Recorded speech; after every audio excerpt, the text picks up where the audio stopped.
یہاں مقابلہ B J پی ابھے ورما کے درمیان ہے۔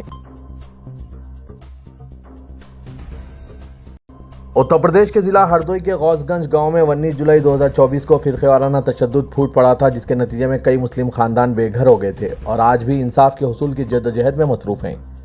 گزشتہ روز مسلم خواتین کے ایک بڑے گروپ نے کلکٹریٹ اور ایس ایس پی کے دفتر کے روبرو مظاہرہ کیا اور اپنے مکانات کو محفوظ واپسی کا مطالبہ کیا۔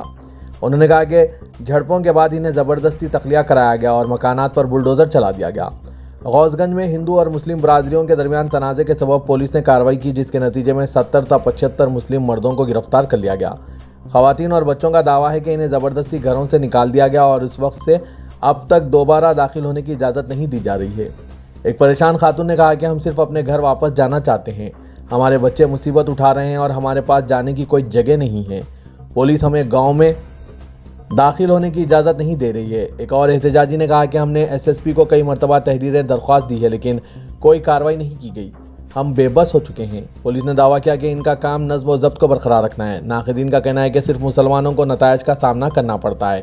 ایک بے گھر شخص نے بتایا کہ قانون سب کے لیے یکساں ہونا چاہیے، لیکن صرف مسلمانوں کو سزا دی جا رہی ہے۔ پھر مسلمانوں کی نمائندگی کرنے کے لیے کوئی آگے نہیں آتا ہے، نہ ہی کوئی علماء کرام، نہ ہی کوئی عوامی نمائندہ۔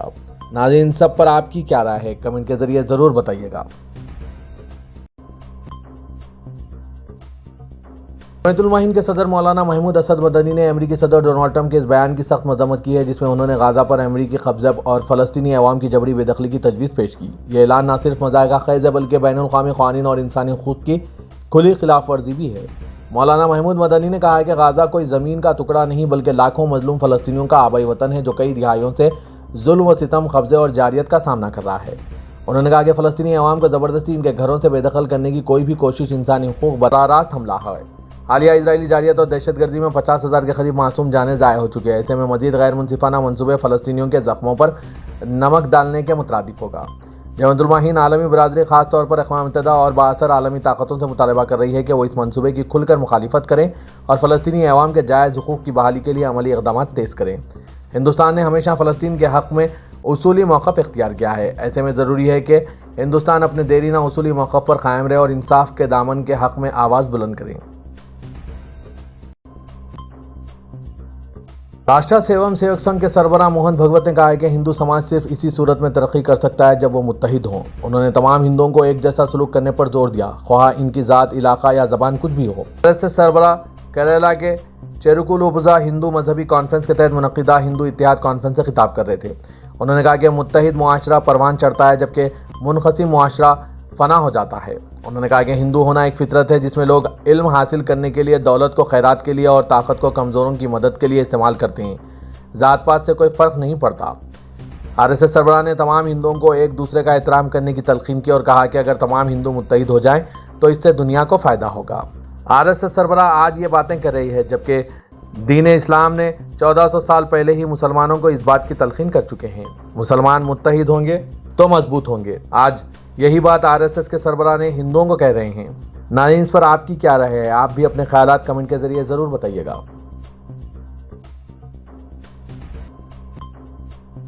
ورلڈ اکنامک فورم نے تلنگانہ کے وزیر اعلیٰ ریونت ریڈی کی قائدانہ صلاحیتوں کی ستائش کی ہے۔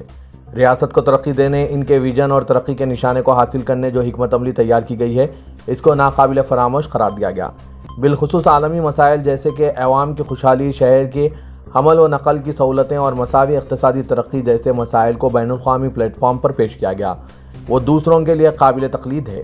ورلڈ اکنامک فورم نے ایک مکتوب جاری کرتے ہوئے وزیر اعلیٰ تلنگانہ کے اقدامات کی ستائش کی۔ ریونت ریڈی کی دور اندیشی، مؤثر سوچ و فکر اور سماج کے فائدے کے لیے ریاست میں جو پروگرام شروع کیے گئے ہیں، ان کی تعریف کی گئی۔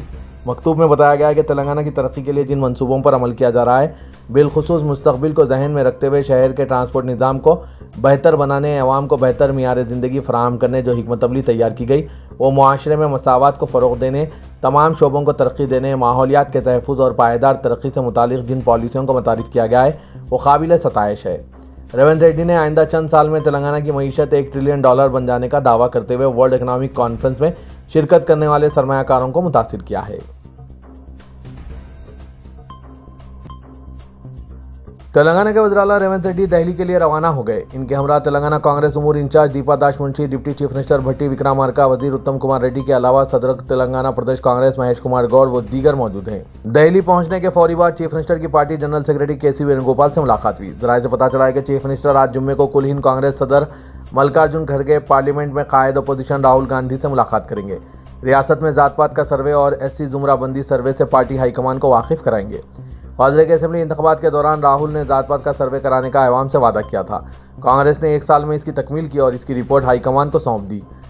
پارٹی کے سینئر قائدین سے ملاقات کے دوران کانگریس حکومت کی 1 سالہ کارکردگی، 6 گارنٹیز کے علاوہ دیگر فلاحی اسکیمات پر عمل آوری، کسانوں کے قرضوں کی معافی، ریتو بھروسہ اسکیم پر عمل آوری کے علاوہ ریاست کے ترقی کے لیے اقدامات سے انہیں واقف کریں گے۔ ذرائع کے مجب کابینہ کی توسیع پر بھی تبادلہ خیال ہو سکتا ہے، کیونکہ ریاست میں مزید 6 وزراء کی شمولیت کی گنجائش ہے اور 1 سال سے یہ وزارتیں مخلوعہ ہیں۔ ساتھ ہی تلنگانہ پردیش کانگریس کی تشکیل پر بھی تبادلہ خیال کا قوی امکان ہے۔ چیف منسٹر تلنگانہ ریونت ریڈی کی قیادت میں کانگریس لیجسلیٹو پارٹی کا 5 گھنٹے طویل اجلاس منعقد ہوا، جس میں مجالس مقامی انتخابات، ذات پات کا سروے، SC زمرہ بندی و حکومت کی فلاحی اسکیمات اور دیگر ترقیاتی پروگرام کا جائزہ لیا گیا۔ وزیر اعلیٰ نے ارکان اسمبلی کو مشورہ دیا کہ وہ اپوزیشن کا منہ توڑ جواب دیں۔ ہندوستان کی تاریخ میں پہلی مرتبہ تلنگانہ میں ذات پات پر مبنی سروے کیا گیا، جو ملک بھر کے لیے رول ماڈل ثابت ہوگا۔ تاہم اپوزیشن سے سروے کے تعلق سے عوام میں گمراہ کن مہم چلائی جا رہی ہے۔ کانگریس کے تمام منتخب نمائندے عوام میں سروے سے متعلق شعور بیدار کریں اور حکومت کی اسکیمات سے استفادے کے لیے عوام سے مکمل تعاون کریں۔ وزیر اعلیٰ نے کہا کہ پارٹی کے تمام سینئر اور جونیئر ارکان اسمبلی متحدہ کام کریں اور مجالس مقامی انتخابات میں کانگریس کی کامیابی کے لیے ہر ممکن کوشش کریں۔ صدر کل ہند مجلس اتحاد المسلمین اور رکن پارلیمنٹ حیدرآباد اسدالدین اویسی نے امریکہ سے بھارتیوں کی ملک بدری پر حکومت کو سخت تنقید کا نشانہ بنایا۔ اسدالدین اویسی صدر مجلس نے احاطہ پارلیمنٹ میں صحافیوں سے بات کرتے ہوئے کہا کہ امریکہ میں اس وقت 6,75,000 بھارتی تارکین وطن ہیں جن کے پاس مسلمہ دستاویزات نہیں ہیں۔ ان میں سے تقریباً 18,000 ایسے بھارتی ہیں جو ملک بدری کے لیے فائنل ٹیسٹ میں شامل ہیں اور اخراج کا سامنا کر رہے ہیں۔ اسدالدین اویسی نے مودی حکومت سے یہ جاننا چاہا کہ آیا یہ تمام لوگ بھارت واپس ہو جائیں گے؟ اس سے بھارت کو موصول ہونے والی بیرونی آمدنی پر زبردست اثر پڑے گا۔ حکومت اس سلسلے میں کیا اقدامات کر رہی ہے؟